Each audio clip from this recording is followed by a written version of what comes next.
Selamat datang kembali di sesi pembahasan mendalam kita. Hari ini kita akan gali lebih dalam nih satu bagian penting banget dari komunikasi efektif. Kita ambil dari buku Get to the Point karya Joel Schwartzberg, bab 8, selesaikan poin Anda. Sumber kita ya kutipan dari bab itu. Misi kita kali ini adalah membongkar gimana caranya mengakhiri entah itu presentasi, rapat, atau obrolan penting supaya pesannya tuh bener-bener nyampe dan nempel di kepala. Anda pernah nggak sih merasa udah jelasin panjang lebar, tapi kok di akhir audiensnya kayak bingung gitu? Jadi intinya apa sih? Nah, gagal nutup itu bisa bahaya loh. Iya, betul sekali. Poin yang sangat krusial. Bagian penutup ini, ironisnya, sering banget paling kurang disiapin. Padahal, ya itu tadi, dampaknya gede banget. Momen-momen terakhir itu kayak punya hak veto gitu loh, atas seluruh presentasi Anda. Kalau penutupnya kuat, wah pesannya bisa mengkristal di benak audiens. Penting gitu rasanya. Tapi sebaliknya, kalau penutupnya lemah atau berantakan, semua usaha sebelumnya bisa jadi sia-sia. Malah bikin ragu. Ini ada kaitannya sama resensi efek di psikologi. Kita kan cenderung ingat yang paling akhir didengar. Jadi, penutup itu bukan cuma formalitas, tapi kesempatan emas terakhir buat nancepin pesan. Oke, mari kita langsung ke konsep utamanya Schwartzberg di bab ini. Dia pakai metafora yang visual banget, keren deh. Mengakhiri presentasi itu katanya kayak pesenam yang abis manuver di udara terus mendarat. Nah, yang kita mau kan pendaratan yang bersih, mantap, nggak goyang-goyang lagi. Istilahnya di buku itu sticking the landing. Kalau kita artikan bebas ya mendarat dengan mulus gitu kali ya. Metafora pesenam itu pas banget, karena ada dua hal penting di situ, presisi sama finalitas. Jadi tujuannya bukan cuma berhenti ngomong, tapi berhenti tepat setelah inti pesannya keluar. Buku ini menekankan, tujuan utama mendarat mulus ini biar poin utama Anda jadi hal terakhir yang kepikiran sama audiens pas mereka pergi. Yang menarik, Schwartzberg juga bilang, poin utama itu nggak harus jadi kata-kata terakhir persis. Misalnya Anda sampaikan poin utama, terus tutup pakai terima kasih. Boleh. Tapi poin utamanya harus disampaikan jelas, menonjol, tepat sebelum akhir. Jadi kayak puncaknya gitu. Nah, sayangnya nih, prakteknya banyak yang gagal mendarat mulus nih. Buku ini mengidentifikasi beberapa kesalahan umum yang bikin penutup jadi, ya kacau. Kita bedah yuk. Kesalahan pertama, mengakhiri pakai frasa yang lemah. Gantung, nggak jelas. Sering kan dengar, ya kira-kira itu aja dari saya. Atau, oke, cukup sekian. Atau yang paling klasik kalau presentasi. Baik, ini slide terakhir saya. Gimana tuh kesannya menurut buku? Kesannya jelek banget. Frasa kayak gitu tuh secara nggak langsung ngasih sinyal kalau pembicaranya lega, tugasnya udah kelar. Kayak abis ujian, bukan habis ngasih sesuatu yang berharga. Ini langsung mengurangi bobot, mengurangi otoritas pesan yang baru aja disampaikan. Bukan yang ngasih tekanan akhir yang kuat, malah jadi anti klimaks. Kecewa gitu rasanya. Ibaratnya musik lagi naik, tiba-tiba berhenti sebelum nada puncaknya. Gitu deh. Bener banget, kayak kehabisan bensin pas udah deket garis finish ya. Kesalahan umum kedua nih, mengakhiri pembicaraan tanpa bilang atau ngulang poin akhirnya secara jelas. Jadi pembicaranya mungkin udah bahas macam-macam, seru, tapi nggak pernah dirangkum lagi, nggak ditegesin lagi. Ini loh intinya, yang perlu dibawa pulang. Akibatnya apa? Fatal akibatnya, audiensnya jadi ngegantung. Mungkin mereka ingat beberapa bagian seru, tapi nggak yakin intinya apa sih tadi. Mereka keluar ruangan sambil mikir, jadi tadi kesimpulannya apa ya? Atau, terus saya suruh ngapain nih? Sayang banget kan, udah capek-capek bangun argumen, lupa ngasih label di paket akhirnya. Iya, sayang banget emang. Kesalahan ketiga, ini lebih ke teknis penyampaiannya. Menggumamkan kalimat terakhir. Mungkin karena grogi pas mau akhir, atau kehabisan napas, atau fokusnya buyar aja. Suaranya jadi kecil, nggak jelas, buru-buru gitu pas ngucapin kalimat penutup yang mestinya paling penting. Ini bukan cuma soal audionya jelas atau enggak, tapi soal persepsi. Gumaman atau suara yang lemah di akhir, itu secara nggak sadar nunjukin kurangnya keyakinan. Kayak ragu sama pesannya sendiri. Kalau pembicaranya aja kedengeran nggak yakin atau nggak nganggap penting kalimat terakhirnya, gimana audiensnya? Ini langsung merusak penekanan, ngerusak kredibilitas poin akhir itu. Padahal mungkin isinya bagus. Setiap kata di penutup harusnya diucapin dengan niat dan kejelasan yang sama, atau malah lebih dari bagian lain. Dan kesalahan keempat, yang katanya juga umum banget dan ngerusak, pembicara yang nggak pernah benar-benar selesai. Jadi dia terus saja ngomong, ngalor ngidul, padahal poin utamanya udah lewat, istilahnya rambling gitu ya. Poin kuncinya mungkin udah 5 menit lalu, tapi masih aja nambah komen, cerita lain, pikiran tambahan. Nah, kesalahan rambling ini menarik nih buat dianalisis. Buku ini ngasih analogi yang, wah, kena banget buat gambarin betapa aneh dan gak efektifnya ini. Coba Anda bayangin ada pengantar pizza. Dia datang, pencet bel, Anda buka pintu, bayar, dia kasih pizzanya ke Anda. Tugasnya selesai kan? Tapi bayangin habis ngasih pizza, dia nggak langsung pergi.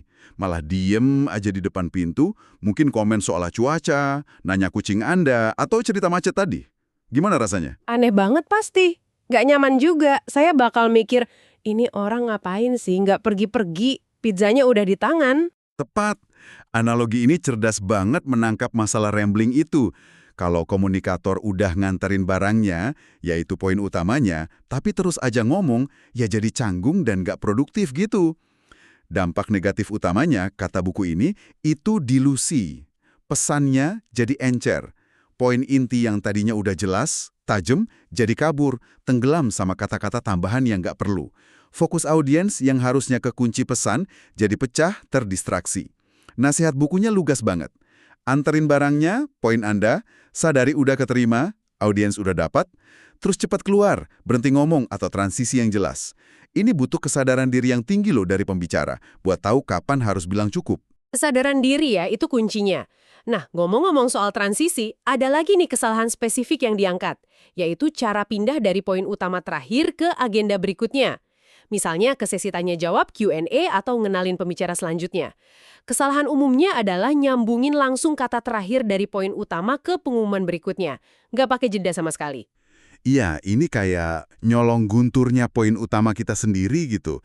Anda baru aja bilang sesuatu yang penting banget, nggak dikasih waktu buat nyerap sama sekali. Momentumnya langsung hilang karena perhatian audiens dipaksa pindah ke hal lain. Buku ini ngasih contoh yang jelas banget. Misalnya ada pemimpin nutup pidato dengan kalimat kuat. Dengan strategi baru ini, kita nggak cuma akan bertahan, tapi kita akan berkembang dan memimpin pasar. Terus, tanpa napas, dia langsung nyambung, dan sekarang mari kita sambut kepala keuangan untuk laporan kuartalan. Kalimat kedua itu langsung ngerampok kekuatan kalimat pertama tadi. Pesan soal memimpin pasar jadi kurang nendang gitu, karena langsung ketimpa info rutin berikutnya. Solusi dari Schwartzberg buat ini sebetulnya simpel banget tapi sering kelewat. Bikin jeda. Jeda singkat yang disengaja. Anggap aja kayak bikin paragraf virtual atau ngasih tanda titik yang tegas antara poin akhir Anda sama agenda selanjutnya. Jeda ini ngasih ruang biar poin Anda mendarat dulu di benak audiens. Biar meresap, mungkin biar dapat respon emosional atau intelektual dikit. Perbaikannya bisa gini. Dengan strategi baru ini, kita nggak cuma akan bertahan, tapi kita akan berkembang dan memimpin pasar. Jeda beberapa detik. Mungkin sambil angguk kepala, lihat audiens, siapa tahu ada tepuk tangan. Baru setelah jeda itu, lanjut. Sekarang, saya dengan senang hati akan menjawab beberapa pertanyaan Anda. Atau, untuk gambaran keuangannya lebih rinci, mari kita sambut kepala keuangan. Jeda itu, walau singkat, bedanya besar loh buat penekanan dan ingatan pesan. Jadi, jeda singkat itu kayak tanda baca ya dalam ngomong, ngasih struktur dan penekanan. Menunjukkan kalau yang barusan diomongin itu penting, perlu direnungin bentar sebelum lanjut. Persis. Dan ini nyambung ke pertanyaan yang lebih dasar. Kenapa sih banyak orang susah banget nutup begini? Akar masalahnya apa? Buku ini ngasih argumen penting banget. Seringnya, penutup yang jelek itu bukan masalah teknik di akhir, tapi gejala masalah yang lebih dalam di awal, yaitu kurangnya poin yang jelas dari awal.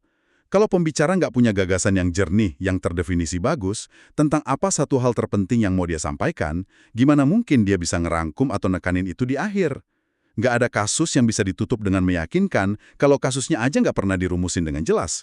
Ini dijelasin pakai contoh yang kita semua pasti pernah ngalamin nih dari buku, yaitu wedding toast atau pidato singkat di nikahan.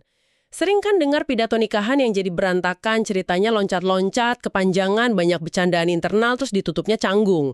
Kenapa ya? Buku ini bilang karena pembicaranya sering nggak punya poin yang jelas, selain mungkin perasaan umum kayak Jack sahabat baikku dan Jill wanita hebat. Contoh wedding toast ini bagus banget karena nunjukin pentingnya punya poin jelas Itu nggak cuma buat presentasi bisnis formal, tapi juga komunikasi yang lebih santai atau personal. Jack sahabatku itu pernyataan, tapi bukan poin yang tajam, yang fokus, yang bisa jadi dasar cerita singkat yang bermakna dan punya penutup memuaskan. Mungkin poin yang lebih baik itu, persahabatanku sama Jack ngajarin aku arti setia. Atau ngelihat Jack sama Jill bareng bikin aku yakin sama kekuatan cinta sejati. Poin kayak gini ngasih arah dan fokus. Nah, ini yang memungkinkan penutup yang lebih kuat dan relevan.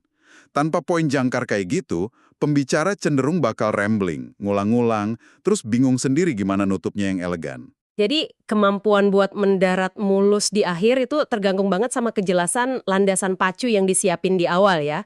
Fondasi goyah ya pendaratannya goyah juga. Ini benar-benar negasin pentingnya mikirin dan ngerumusin pesan inti dulu sebelum mikirin kata-kata penutupnya. Tepat sekali. Kejelasan poin itu syarat mutlak buat penutupan yang efektif. Kalau Anda tahu persis pesan kunci apa yang mau ditinggalin, nah, ngerancang kalimat penutup yang kuat, berhenti pas waktunya, ngasih jeda, itu jadi jauh lebih gampang dan natural. Oke, setelah pembahasan yang lumayan dalam ini, coba kita rangkum yuk beberapa kunci penting dari bab 8 ini buat Anda pendengar kami. Gimana caranya biar bisa mendarat mulus dan ninggalin kesan akhir yang kuat? Pertama, ini dasar banget. Nyatakan lagi poin utama Anda dengan jelas dan tegas di bagian akhir. Jangan biarin audiens nebak-nebak intinya apa, ulangi kalau perlu, pakai kata beda tapi intinya sama. Kedua, kembangkan kesadaran untuk berhenti. Begitu Anda rasa poin kunci udah nyampe dan diterima, pizza udah di tangan penerima, ya udah, stop ngomongin poin itu. Jangan tergoda nambah-nambah penjelasan, contoh, atau topping lain yang malah bikin pesan utamanya jadi encer. Belajar buat nyaman sama kesimpulan yang ringkas tapi kuat. Kesadaran ini perlu dilatih emang ya. Dan yang ketiga, setelah Anda sampaikan kalimat penutup kunci Anda, kasih jeda singkat yang disengaja sebelum pindah ke hal berikutnya. Entah itu Q&A, transisi ke topik lain, atau cuma ucapan makasih penutup. Jeda ini kayak ngasih stabilo ke poin terakhir Anda, ngasih penekanan dan waktu buat audiens nyerap. Kalau kita lihat dari sudut pandang lebih luas ya, nyambung ke tujuan keseluruhan buku Get to the Point, yaitu bikin tiap kata kita itu bermakna, punya tujuan, dan ngasih dampak. Nah, menguasai seni penutupan ini langkah final yang nggak bisa ditawar.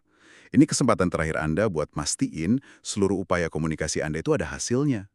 Penutup yang efektif itu nggak cuma ngakhirin omongan, tapi dia ngunci pemahaman dan kesan audiens, memastikan pesan Anda itu awet lama setelah Anda selesai ngomong. Ini soal ninggalin warisan pesan yang jelas. Nah, sebagai pemikiran penutup nih dari pembahasan kita kali ini, kami mau tinggalin satu pertanyaan buat Anda renungin lebih lanjut. Sesuatu yang nyambung dari bab 8 ini, tapi mungkin nggak dirinci eksplisit sebagai teknik. Coba deh pikirkan ini buat eksplorasi Anda sendiri. Selain pakai jeda setelah nyampein poin terakhir, gimana kalau Anda secara sadar mulai eksperimen pakai jeda antisipatif sebelum Anda ngucapin kalimat penutup utama Anda? Bayangin jeda singkat, mungkin 1-2 detik hening, tepat sebelum Anda ngeluarin kesimpulan paling krusial. Itu apa ya dampaknya? Bisa nggak ya jeda praklimaks ini malah ngebangun sedikit ketegangan positif, narik fokus audiens sepenuhnya, dan ngasih bobot serta penekanan yang lebih gede lagi ke pesan final yang paling Anda pengen tanamkan di benak mereka? Pertanyaan yang menarik banget tuh buat dicoba langsung. Jeda yang ditaruh strategis sebelum puncak memang bisa jadi alat retorika yang kuat sekali. Semoga pembahasan mendalam kita soal cara menyelesaikan poin Anda dari bab 8 buku Get to the Point ini ngasih wawasan berharga ya dan alat praktis yang bisa langsung Anda pakai dalam komunikasi sehari-hari. Sampai jumpa di sesi pembahasan mendalam berikutnya.